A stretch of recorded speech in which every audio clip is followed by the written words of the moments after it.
Hello. Aric Almirola. How you doing, Aric? Hey, how's it going? Thank you. Hey, how are you? Take the seat right here, Aric. All right. Still in your seat? Yes. Welcome, Aric. Hey. Just about ready to come back on. All right. You want me to step out here? No, I gotta get a shot here. Okay. Yeah.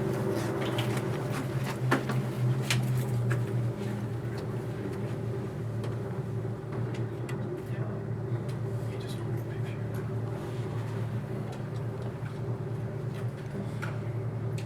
Welcome back. Oh. All right, bud.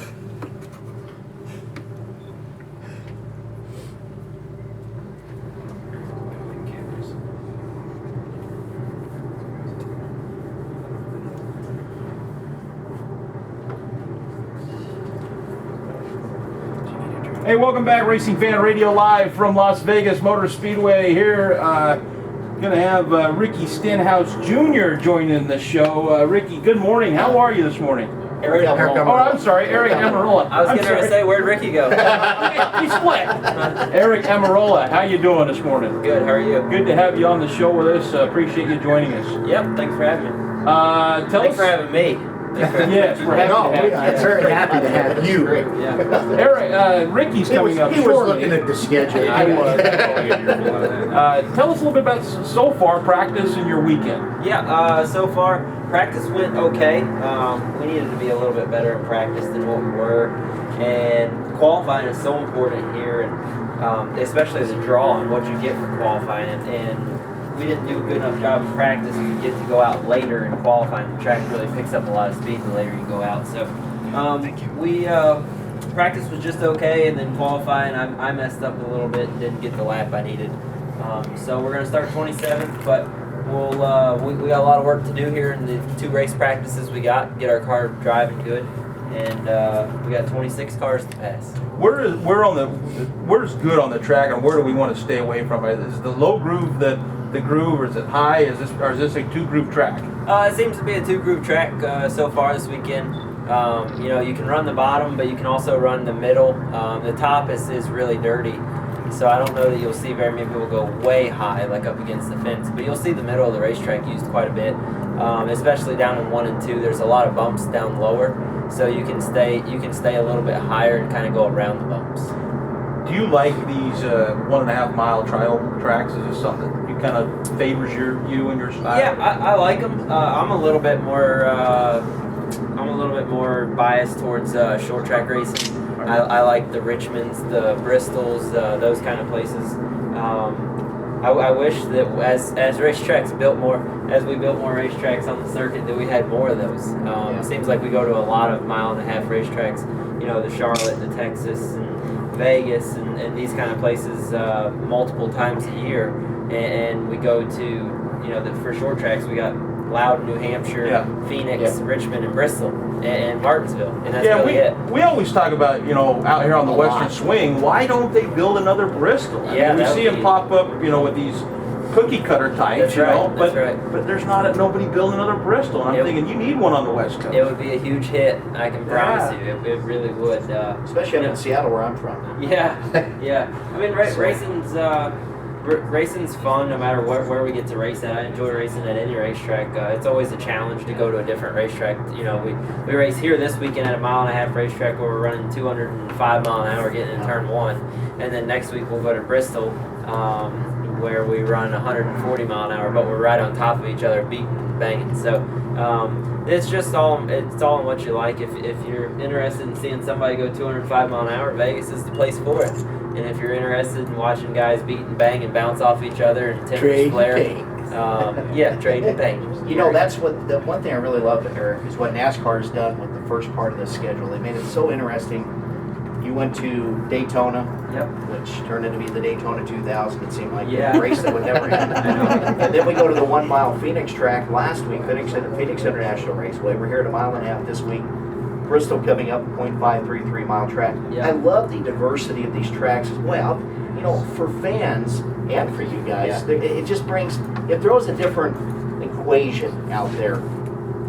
Yeah, it really does. It makes it fun for us as well. We don't get stuck in a rut going to the same racetracks, but for the crew chiefs also. I mean, they're setting up a car. They're setting up a car to go 205 mile an hour around a mile and a half racetrack, and then next week they're setting up a completely different race car for a half-mile bull ring that's banked 36 degrees. So there's a lot that goes on with our race cars and setups and stuff. So it's very interesting, the schedule. I like the schedule. It's fun for us, and we get to come out here to the West Coast. That's one thing I'm not totally in favor of, but I enjoy racing on the West Coast, don't get me wrong, but we come to the West Coast and go back to the East Coast and come back to the West Coast, so my sleeping schedule gets all screwed up. But as far as the racing part's great.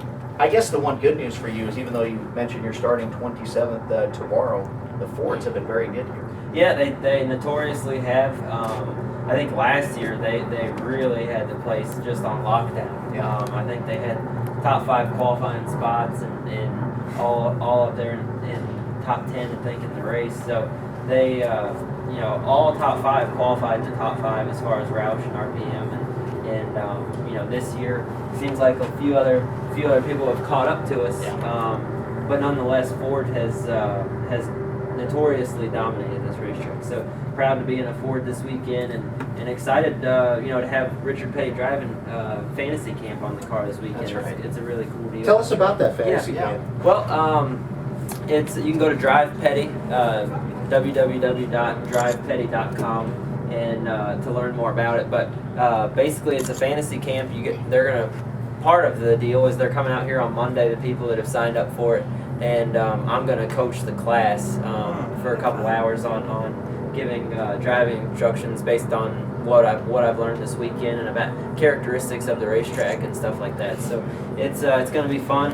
Hopefully I run really well on Sunday, and then I'll get listened to maybe a little bit more. But nonetheless, the class is going to be a lot of fun. There's going to be a lot of people that get to run 170 mile an hour in a stock car around Las Vegas Motor Speedway. That's going to be really cool for them. So just to have the experience to get an opportunity to feel like what we feel in our race cars for just an average fan. And are they doing the rides too? Just want to ride? I think they're going to do some rides, but I think mostly it's going to be actually them driving. Yeah. They're actually going to get to experience the whole 9 yards. Wow, Very exciting. that is going to be a great experience. Because let's face it, the average fan, we sit up in the stands, we watch you guys, but we don't see what you guys see. It's kind of like a quarterback. You're watching your favorite. Well, why did you get a guy wide open? But you're not seeing it the way that he's seeing it. That's right.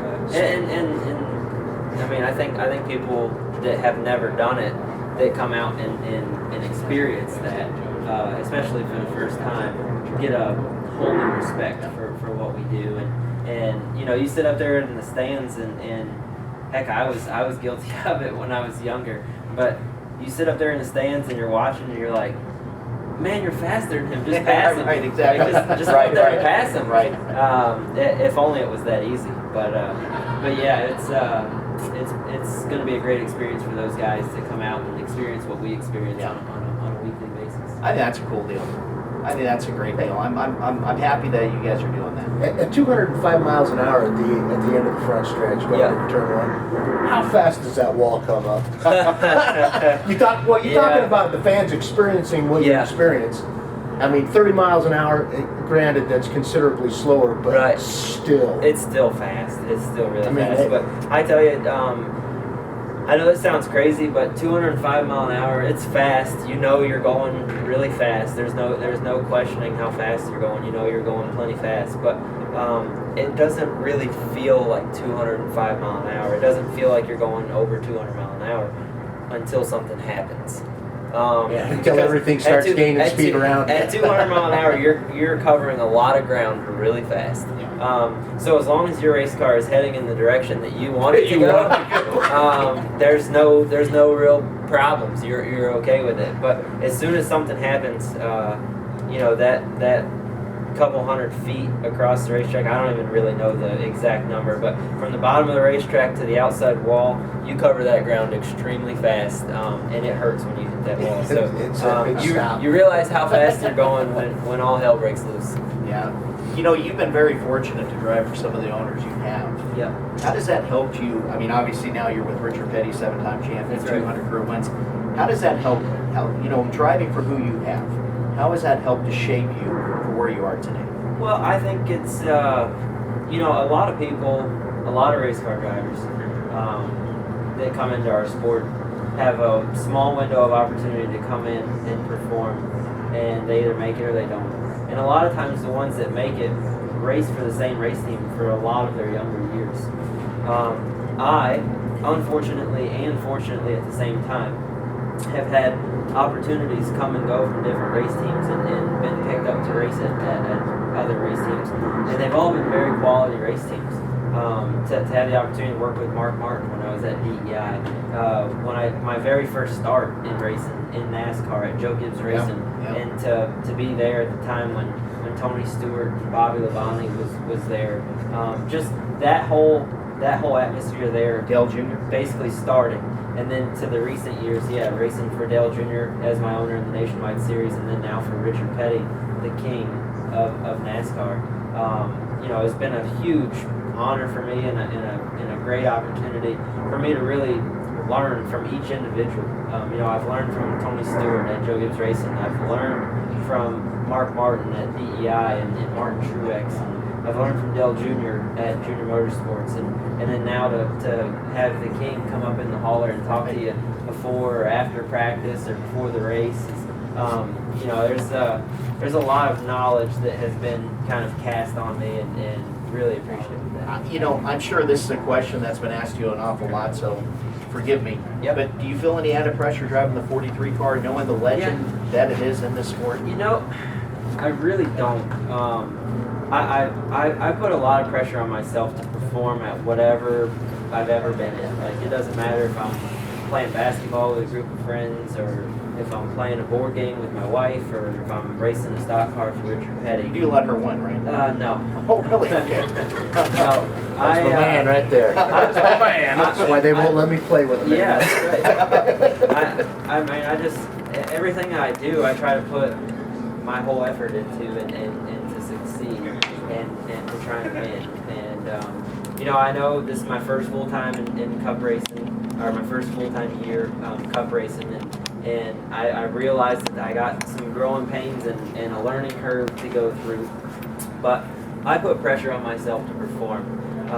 And when I strap in that seat and I'm looking out that windshield, I have no idea what number's on that race car. You know, when I walk up to it before the race, it's cool to see the retro paint schemes, and it's 43, and the petty blue on the car is really cool, and that means a lot to me, don't get me wrong. Yeah. But when I strap in that car and I'm looking out that windshield, I have no idea what number's on it. I'm just solely focused on going out and doing the best job that I can do on that day. And if that's 10th that day, then that's 10th. And if it's victory lane, then that's even cooler. But, you know, I put all the pressure on myself to go out and perform, and I don't feel like just because Richard Petty is my owner or because I'm driving the 43 that there's any added pressure because of it. It's just cool. Yeah, it's right. Yeah, it's just cool. Well, Aric, appreciate you coming on with Yep. us. It's an honor to have you on, and we hope that when you step out of that car, that you're in victory lane, and then it becomes a big deal. That's right. Yeah, 43 right. back in victory lane, that would be pretty special. That would be unbelievable. That would be really awesome. So hopefully we can get that done for the king. All right, thanks a lot, man. Yep, thank you, brother. There he is, Aric Almirola, driver of the 43 car. When we come back, we'll talk with more drivers live from Las Vegas. You're listening to Racing Fan Radio right here on 1320 K-Fan, the sports leader.